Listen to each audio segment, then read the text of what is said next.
नमस्कार। आपके भी गेहूं के कटाई हो गईल बा और खेत खाली हो गईल बा त आपके पास एगो सुनहरा मौका बा कि आप अपना खेत के ताकत के 4 गुना बढ़ा सकत बानी। किसान भाई, आपके खेत के ताकत बढ़ जाई त आगे चल के आपके जीवन न्यूट्रिएंट बेसल डोज खाद डाले के पड़ेला और खाद शेड्यूल में ही बहुत सारा पैसा खर्च हो जाला।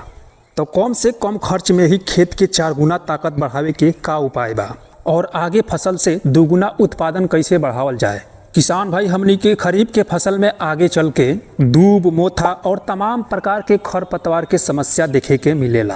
अब एकरा चलते हमनी के खेत में काफ़ी ज़्यादा हर्बिसाइड डाले के पड़ेला और एकरा से बहुत ज़्यादा खर्च भी बढ़ जाला।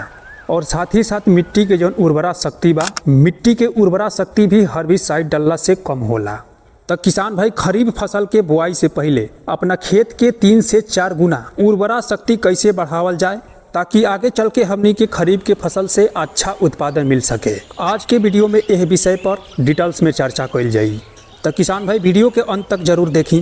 नमस्कार, प्रणाम। हम बानी दीपक शाह और आप देखत तनी किसान भाई सबके प्रिय चैनल कृषि बाणी। किसान भाई, अभी तक चैनल के सब्सक्राइब नहीं कैले तब प्लीज़ चैनल के सब्सक्राइब कर ली और साथ ही साथ वीडियो के लाइक करके दूसरा किसान भाई के पास भी वीडियो के शेयर कइल बिल्कुल ना भूली। तो किसान भाई, हमनी के गेहूं फसल के कटाई हो गईल बा और हमनी के पास मौका बाकी खरीफ फसल के बुआई से पहले खेत के उर्वरा शक्ति बढ़ा लिहल जाए ताकि आगे चल के हमनी के जौन बुआई के समय न्यूट्रिएंट्स बेसल डोज देवे के पड़ेला उ ना देवे के पड़े और खर्च भी कम हो जाए। तो किसान भाई, सबसे पहले हमनी के बात कइल जाए कि खरीफ के फसल में जौन हमनी के खेत में मोथा, घास, दूब, तमाम प्रकार के जौन खरपतवार हो जाला, खरपतवार से कैसे छुटकारा पावल जाए, वो भी कोनो प्रकार के हर्बिसाइड या दवा के प्रयोग के बिना। काहे कि हर्बिसाइड डलला से हमनी के खेत के उर्वरा शक्ति जौन बा कम होते जात बा। एकरा चलते उत्पादन में भी कमी देखे के मिलता। काहे कि कई प्रकार के हर्बिसाइड में ऐसन तत्व पावल जाला और ई हर्बिसाइड के एक बार प्रयोग से अपन खेत के ऊपर कई साल तक प्रभाव पड़ेला, जैसे कि फसल के कमजोर उत्पादन में कमी। तो दरअसल किसान भाई, हमनी के देखल जाए तो खेत में घास, दूब, मोथा, तमाम प्रकार के खरपतवार होखला के कारण का बा। तो कारण ई बा कि फसल के कटाई के बाद, यानी मान ली कि ए समय पर गेहूं के कटाई हो चुकल बा, तो गेहूं के कटाई के बाद बहुत से किसान भाई खेत के ऊपर कुछ काम ही ना करेला, खेत के जस के तस ही छोड़ देवेला। अब एकरा चलते आगे चल के बहुत अधिक मात्रा में खेत में खरपतवार उग जाला। तो किसान भाई, सबसे पहले तो गेहूं कटाई के बाद खेत के खूब बढ़िया ढंग से जुताई करवावे के बा। और जुताई में भी देखल जाला कि बहुत से किसान भाई लोग कल्टीवेटर से जुताई करवा देवेला। किसान भाई, कल्टीवेटर से जुताई करवैला से उतना ज़्यादा लाभ ना मिलेला, काहे कि कल्टीवेटर से उतना गहरा जुताई ना हो पावेला और जुताई के बाद खेत से जौन ढेला निकलेला वो कल्टीवेटर के जुताई से बहुत छोटा आकार में निकलेला। तो किसान भाई, एमे करे के ई बा कि कल्टीवेटर के जगह पर मोर पलाऊ यानी मिट्टी पलटे वाला हल के प्रयोग करे के बा। जी हाँ, मिट्टी पलटे वाला हल के जुताई से कहीं ना कहीं कल्टीवेटर के अपेक्षा बहुत ज़्यादा लाभ मिलेला। काहे कि मोर पलाऊ से जुताई करवैला पर खेत से जवन ढेला निकलेला वो बहुत बड़ा आकार में निकलेला। तो एमे जमीन के तमाम प्रकार के कीड़ा, फंगस सब नष्ट हो जाला। एक प्रकार से खेत के कीटनाशक हो जाला। काहे कि किसान भाई, जुताई के बाद सूर्य के जवन धूप बा ई सीधा अपना खेत के ऊपर लागेला और इस सूर्य के किरण खेत के उर्वरा शक्ति बढ़ावे में काफ़ी मददगार साबित होला। सूर्य के किरण खेत के अंदर जौन फंगिसाइड बा ओकरा के भी खत्म कर देवेला और साथ ही साथ तमाम प्रकार के कीट भी सूर्य के किरण के संपर्क में आके खत्म हो जाला। तो किसान भाई, आपके गेहूं के फसल कट चुकल बा या कटे वाला बा, तो गेहूं कटाई हो गया के बाद सबसे पहले अपना खेत के अंदर मोर पलाऊ जरूर चलवा दी। ई आपके पास सुनहरा मौका बा। किसान भाई, इहे समय है कि अपना खेत के ये समय उर्वरा शक्ति बढ़ावल जा सकत बा। ये समय यूरिया, डाई, पोटास ना डाले के पड़ेला। प्राकृतिक रूप से ही खेत के उर्वरा शक्ति बढ़ेला। काहे कि ये समय सूर्य के जौन गर्मी बा, तपन बा, ई खेत के उर्वरा शक्ति प्रदान करेला। तो ये समय कल्टीवेटर छोड़ के मोर पलाऊ से जरूर खेत के जुताई करवावे के बा। किसान भाई, एकरा से कई गो लाभ देखे के मिल जाला। खेत के उर्वरा शक्ति तब बढ़ेला ही साथ खेत के कीटनाशक भी हो जाला और तमाम प्रकार के खरपतवार जैसे कि दूब, मोथा, ये सब जड़ से खत्म हो जाला। काहे कि खेत के पलाऊ के बाद जौन बड़ा आकार के ढेला निकलेला, ई ढेला जब गर्म हवा बहेला तो ई पूर्ण रूप से एकदम सूख जाला।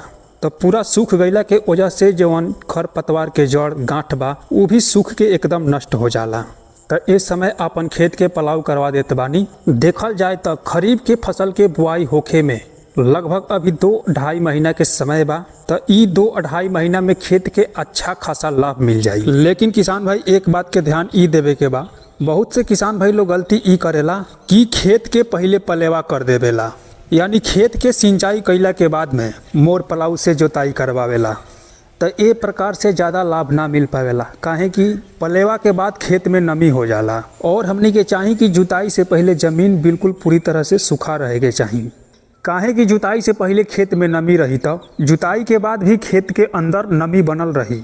एकरा कारण से जमीन के अंदर जवन कीटाणु बाटे फंगस बा ना मर पावेला, काहे कि आप जानत मानी कि खेत के अंदर जितना नमी रही तब फंगस भी बनल रही।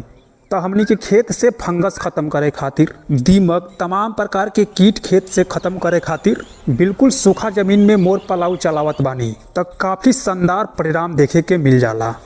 किसान भाई एक बात और, हमनी के मिट्टी के अंदर एगो और समस्या देखे के मिलेला।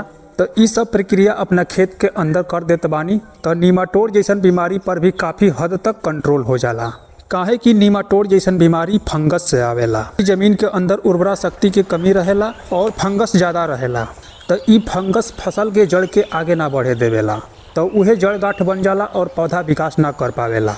हालांकि नीमाटोड खातिर बुआई से पहले दवा भी डलवा सकत बानी, लेकिन यह प्रक्रिया से भी जमीन के अंदर के फंगस खत्म होला, जमीन के उर्वरा शक्ति भी बढ़ेला, तो आगे चल के पौधा में जड़ गांठ के समस्या कम हो जाला।